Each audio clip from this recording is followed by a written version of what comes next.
I went and got myself an electric fishing reel, a Shimano Plemio 3000. What a little beauty it is.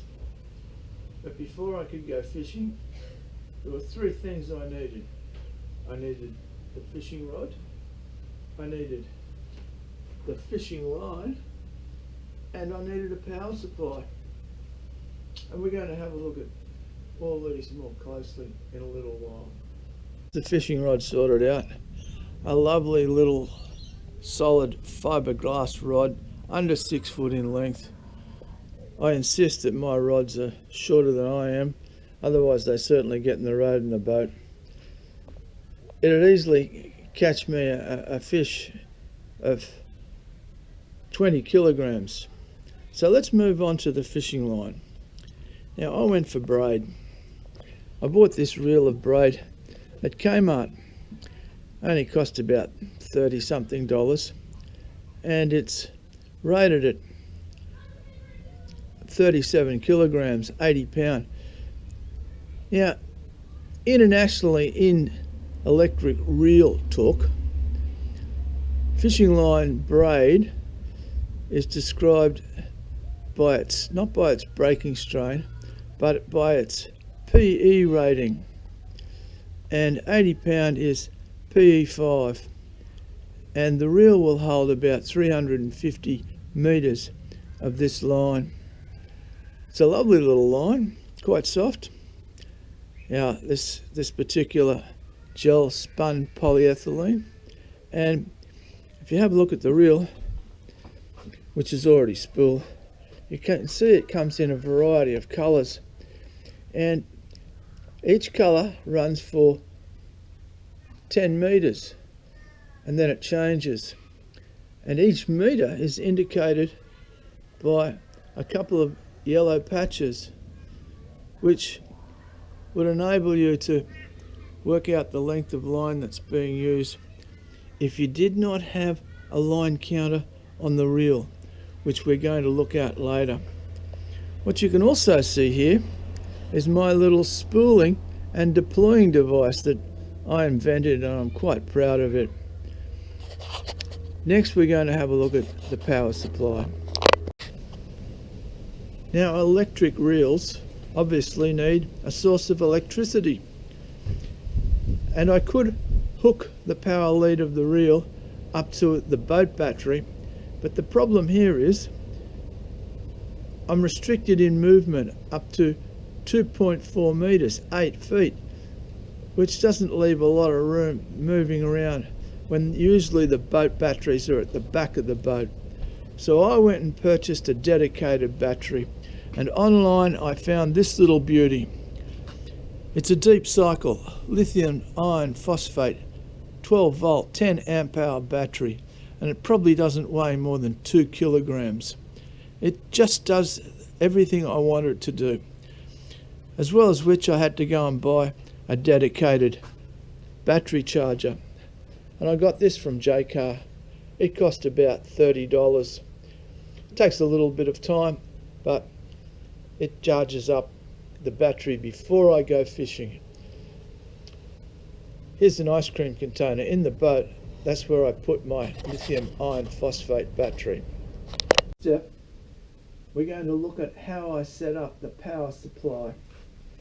So we've seen my battery, my lithium iron phosphate battery, and here is something I'm very proud of. This is an extension, a little extension lead that's going to run from the battery up to 2 new terminals that I've made out of stainless steel nuts and bolts. So this is how it works. First of all, I'm going to take off the terminal covers on the battery. Don't want to lose them. Put them into my ice cream container. Red on red, red positive. I slide on the 6.8mm spade connector onto the red terminal. Come on you go. Done. The same with the black negative terminal. I slide it on. Clips it on nicely. I now place it into the ice cream container that sits safely inside the side pocket. Now I just take my reel lead, the reel power lead, and here are my two new terminals, red positive, red onto red, on it goes, black onto black, nice firm fit, on it goes, and the two terminals are safely separated from each other, preventing short circuits by this plastic rod holder. And that's it, people. And my 2.4 meter lead will reach anywhere in the deck section of my half cabin. Now we are going to look at the important parts of the reel. And in most respects it looks like a normal overhead reel. Here we can see the handle, star drag. This is the clutch lever. Flick it down and it's out of gear. Flick it up and it's in gear. You can also turn the handle to engage the clutch knob. This is called the technical lever, and it acts like a throttle. When it's down, the motor's not turning. Twist it up and the motor engages. The more you twist it, the faster the retrieve and the greater the power of the retrieve. This knob here is the tension knob, and it increases the tension on the spool, preventing overspin. Now next we're going to have a look at the spooling process. Now we're looking at a close-up of the LED screen, which will show a number of things, the most important of which is going to be the large digits you can see here, which shows that I'm now fishing in a depth of 41.4 meters, but as well as which it shows me how much battery charge I've got, and it can also indicate sometimes how much tension is on the spool in the retrieval, and it can also show us over here how much time has elapsed since we started fishing. And during the spooling process it'll indicate the spooling mode. I'm including a shot of the instruction book translations which also show these things. This is the spooling process. However, if you wanted to, you could spool it the same as you'd spool any overhead reel by hand, but this is the system used to spool it electrically. Okay, first thing you have to do is press the 0 set button for 3 seconds. 1, 2, 3, and 0 will be shown on the depth digits. Next thing I'm going to do is hold the 0 set button for 6 seconds. 1, 2, 3, 4, 5, 6. And now PE will be flashing in the bottom left hand corner. Next thing I'm going to do is scroll through the 0 set button until L1 appears. 1, 2, 3, 4. Now I can engage first of all the clutch, and now I'm going to engage the technical lever, which will cause the retrieve to start. This system is used so people can know just how much line has been spooled onto their reel. Now I knew how much line I was spooling on because it was shown on my Kmart spool, but other people mightn't have that. I'm going to stop it now.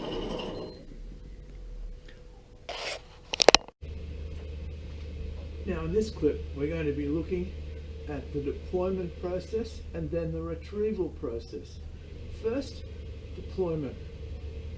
Having baited up your hook, I want you to lower your hook and your bait and your sinker over the side until it's just touching the water.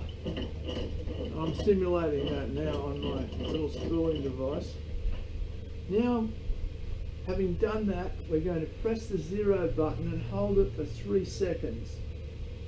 1, 2, 3, and on the screen 0, 0 will appear. That's our starting point, and it's very important.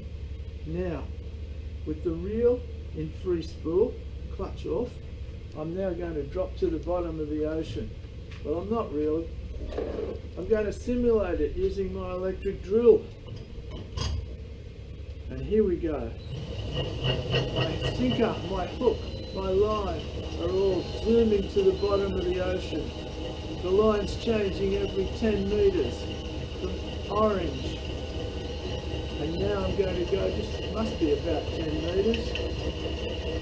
Oh, there we go, that's green, that's 20 metres. One more and we'll be deep enough. We'll be in the zone. And orange again, we're down about 30 metres. Having done that, I've got a bite already. I've got a fish already. So now we're going to retrieve our fish. This is what we do. First of all, we engage the clutch. We could have turned the handle to do that. And next, we are going to engage the throttle, the technical lever. And here it comes in. I'm going to sit down here to get my fish. 16 metres, 15, 14. Now hopefully it's going to stop automatically when it gets to 6 metres. And it did. That's the safety device. That's so everything doesn't come rushing up and crashes into the rod, causing all sorts of destruction. Now I want to show you how I protect the reel. I got an old Tupperware container, reshaped it, cut some pieces out of it, and I picked one that just nicely fits over the reel, just like this. So it goes over the reel, turn it over, and now the container is held in place by 2 pieces of shock cord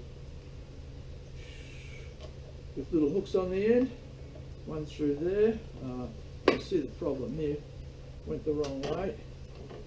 The other one over there, and now we have this solid, very solid plastic container which will protect my reel from all sorts of damage when we're in transit.